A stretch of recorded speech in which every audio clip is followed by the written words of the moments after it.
多謝你入嚟睇我呢個影片。你入得嚟睇我呢個影片，我覺得你都係一個幾開得玩笑嘅人嚟㗎。因為呢一個塔羅牌嘅系列咧，絕對係純粹係好笑啦、搞事啦，同埋係塔羅師自我毀滅嘅系列嚟嘅啫。咁今日嘅題目係咩咧？就係到底你食唔食榴蓮嘅咧？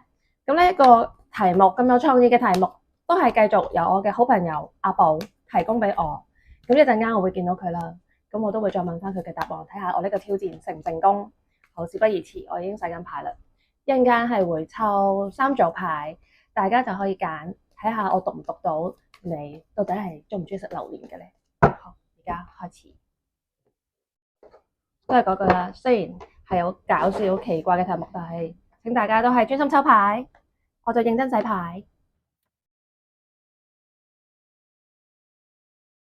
好，大家可以揀牌啦。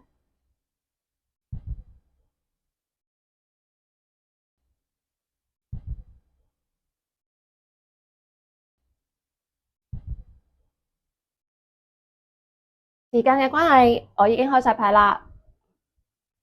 好，揀1號牌組嘅你，我係覺得你係唔中意食榴蓮啦。首先，你直頭係唔中意陣味，你可能一聞到陣味就我唔中意，之後你就會急急腳走人，係咪到搭船？所以我會覺得揀呢個牌組嘅你係唔中意食榴蓮嘅。2號牌組，2號牌組咧就睇情況。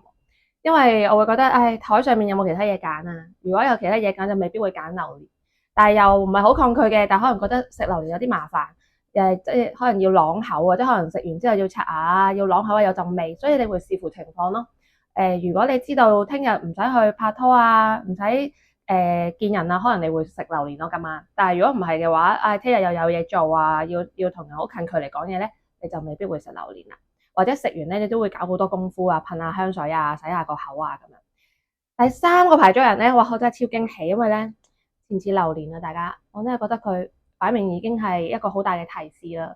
呢個人直頭係好中意食榴蓮嘅，偷偷地成嚿榴蓮攞走，所以我會覺得3號牌組嘅你咧係好中意食榴蓮噶，同埋咧你會識得欣賞榴蓮啊，自己講完都覺得好笑。咁啊，至於國王牌咧，就係可能平時你望落去咧，係好重視形象嘅，但係咧其實喺榴蓮面前咧，你覺得佢太有吸引力啦，你都顧唔到咁多嘢啦，所以你係會食榴蓮嘅，你會中意食榴蓮嘅。大家有冇睇中咧？我呢個挑戰有冇成功啊？歡迎大家留言。一陣間見到阿寶，我都會問阿寶，睇下我讀唔讀得中，究竟佢中唔中意食榴蓮。遲啲見，拜拜。而家見到阿寶啦，即係出題目嚟考我嗰個阿寶。阿寶，你揀咗咩 number 咧？咩嚟㗎？呢個係榴蓮啊，榴蓮，我係揀第2組。第2組。咁你睇完段片，你覺得啱唔啱咧？係啱。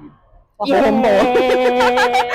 真係咧，因為我係全家都好中意食榴蓮嘅，除咗我。跟住所以佢哋咧年年咧去到當造季節，佢都一定會買粒榴蓮開嚟食。喂，快啲食啊！咁樣，跟住我就會。真係唔食你媽媽，唔好咁啦咁樣，跟住佢就會點都話喂唔掂啊，真係好好食呢一粒。咁所以咧，佢點樣都會逼我食1-2嚿嘅。咁但係我唔會話我打死我都唔食，我會好俾面咁食1-2嚿。有得唔食就唔食，冇錯。挑戰成功。耶！